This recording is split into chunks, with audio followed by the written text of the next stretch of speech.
चला तर मग करूया आपल्या गणपतीचं कलरिंग स्टार्ट। हळूहळू हळूहळू छोट्याशा गणपतीचं असं डिटेलिंग करताना मस्त मजा येते। एवढ्यात पाऊस पण चालू झालाय।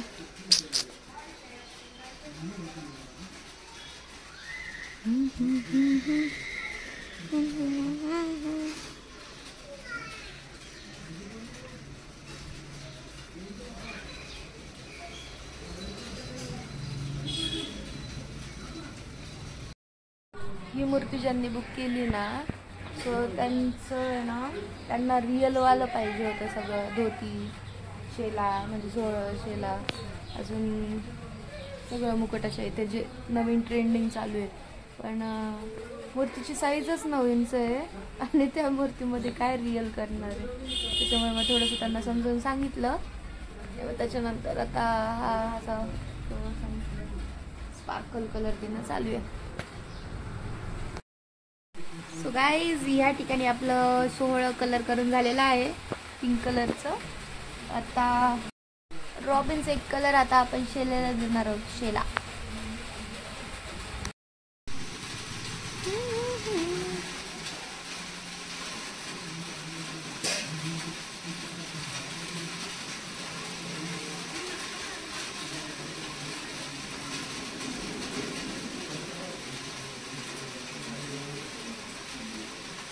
कॉम्बिनेशन मस्त दिसतंय पिंकचं आणि रॉबिन्स एक कलरचं, पिकॉक ब्लू पिंक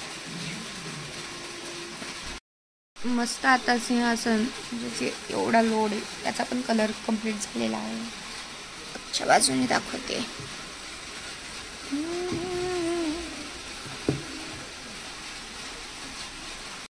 एवढं काम तर झालंय बॉस, गोल्डन वर्क चालू आहे। एवढं गोल्डन वर्क झालं की मग ही जी ब्ल्यू कलरची आहे गादी, त्याच्यावर आपण गोल्डन कलरची डॉट डॉट देणार आहे, थोडंसं क्रिएटिव्ह। आता सध्या तर एवढं गोल्डन वर्क करून घेते पूर्ण ज्वेलरीचं। हे बघू शकतात मित्रांनो, भरपूर आपलं काम झालेलं आहे। प्रॉपर गोल्डन वर्क झालं आहे, शेला झाला, शालू झाला, लोड झाला, सिंहासन झालं, बेसचा कलर झाला ग्रे कलर। आता उंदीर मामाचं काम चालू आहे। ह्या उंदीर मामाचं काम झाल्यानंतर आपण मेन काम डोळ्यांचं ते करणार आहोत। Wait and watch.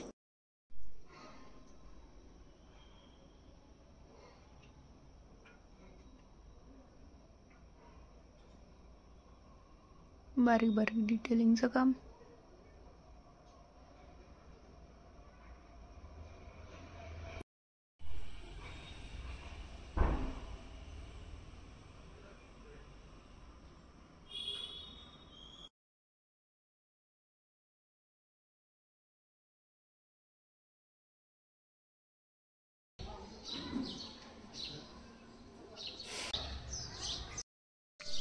आता गणपतीचा last scene, last white dot on his I.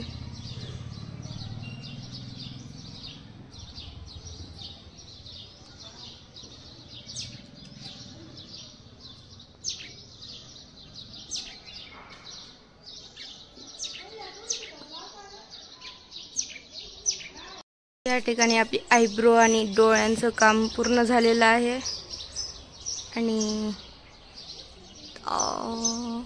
ओम किंवा काहीतरी ते डिझाईन बाकी आहे, सो ती करायची आहे। त्यानंतर आपला Ganpati final. Main shot.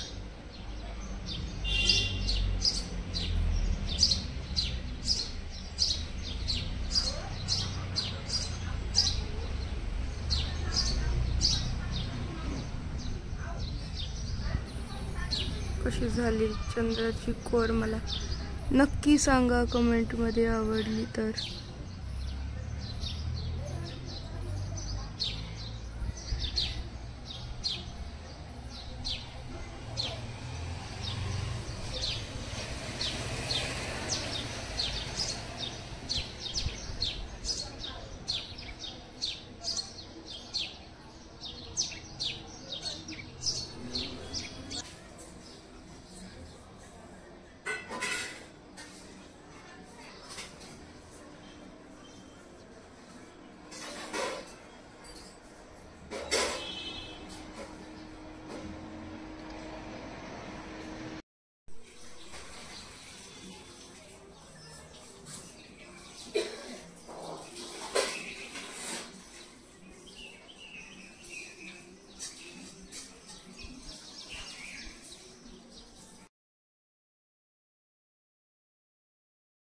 So guys अशा प्रकारे आपला हा गणपती, छोटूसा गणपती तयार झालेला आहे.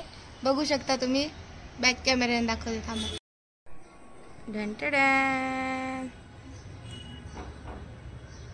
Finally completed.